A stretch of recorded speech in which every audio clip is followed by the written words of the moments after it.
Ladies and gentlemen, Hex community of all ages, hey, Jake Freedom here, coming to you live from YouTube for this week's Hex Update Saturday for May 10th, 2014.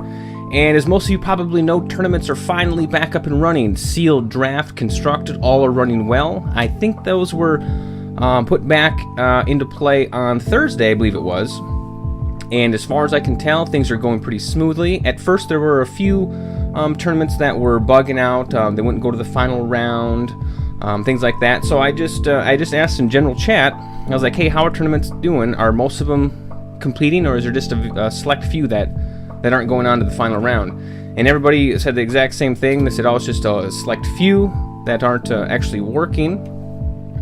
So it looks like all the problems have been squashed that have plagued tournaments for so long, and they are finally back up and running. And CZE has stated that if you do have a problem with the tournament where it does not continue on, or bugs out, doesn't go to the next round, you can just simply go ahead and submit a support ticket to support.hextcg.com, and they'll go and get that resolved there.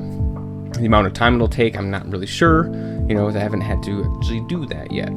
So, but yeah, we don't have any patches. We didn't get a patch this week, which is perfectly fine because CZE was just trying to nail down what the heck was going on with the tournaments, and so I think they just put everything on the back burner and just focused on tournaments, which is great. Hopefully everybody is excited as I am.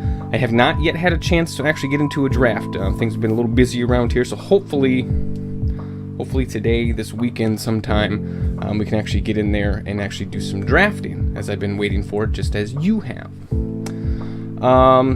So yeah, some other things to note. If you're not familiar with this, chests, when you get chests, these treasure chest things, every time you open up a booster pack, you get a treasure chest. And I was just scrolling through the forums the other day and come across this post. And basically what the chests are is they contain different things, like equipment, could be alternate art cards, things like that. But the chests have a rarity all the way from common to legendary. And I wasn't familiar with, or I wasn't even aware that there was a chest called a primal chest.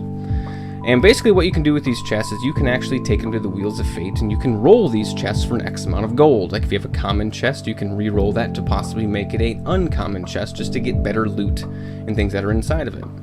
Well, like a common chest is like 1,200 gold, a legendary chest to re-roll is like 30,000 gold. Well, this post here was indicating that if you have a primal chest and you re-roll the primal chest, it costs 0 gold. Now, I can't actually verify that, if that's actually true or not, but nobody said, no, that's not true, so it could be. So it's really cool that the top tier level treasure chest doesn't cost any gold to re-roll. Basically, I'm thinking because there is nowhere to go from there. That might be why it costs 0 gold. That's my assumption anyway, but again, until I actually get a primal chest and I'm able to re-roll them, I won't be able to tell you for sure or not.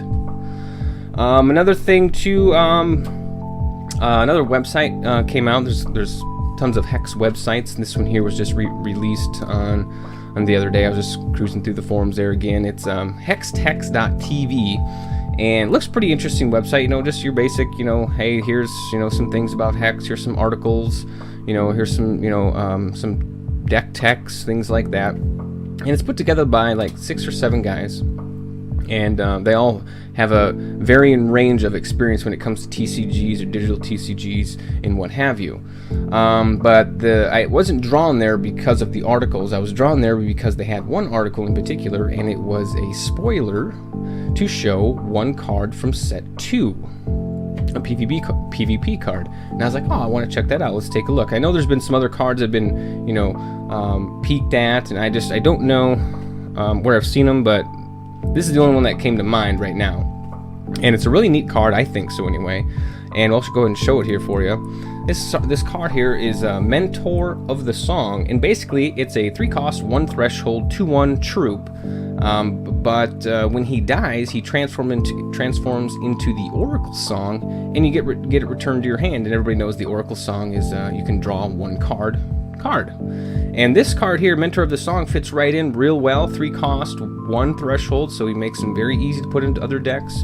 Granted, he's only a 2/1, but that's fine. He doesn't need to be real strong because, once he dies, you get something back out of there, and you're going to be able to get a card basically when he dies anyway, because you'll get the Oracle Song. Now, granted, the Oracle Song is 2 cost, I think, so it's going to be a total of 5 costs to be able to get that card.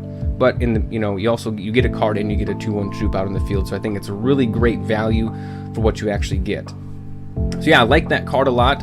Hopefully, the set 2 cards are going to be, something similar, not really similar to this, but I don't know what set 2 is actually going to bring. I have no clue. I'm not experienced enough with the TCGs in card games in general to know what to maybe expect from a set 2, where if set 1 is kind of, I don't want to say dumbed down, but kind of scaled back to not work really well. I'm not sure exactly what I'm trying to say. I don't know if set 2 is going to be a little bit more hardcore, if you want to use that. I'm not really sure, so I don't know what to expect. I'm really excited for set 2. Who knows when set 2 is going to come out? I'm going to guess it's going to be sometime after full release of the game, probably 2 or 3 months, because you don't want to release the game to the public and then all of a sudden you have set 1 and then all of a sudden you destroy another set. So now these new people come into play and they have 2 sets they got to try to to acquire. So I don't think that'd be really fair. So I'm guessing it's probably going to be 2 or 3 months after the game is released to the public. Other than that, not a whole lot to talk about here. Corey didn't put a new blog up this week, so we can't really talk about that. So that's probably going to be about it for this week's update here. So other than that, if you liked the video, go and give it a thumbs up. If you want to see more HEX updates Saturdays, go ahead and click the subscribe button below, and we'll have another video for you soon.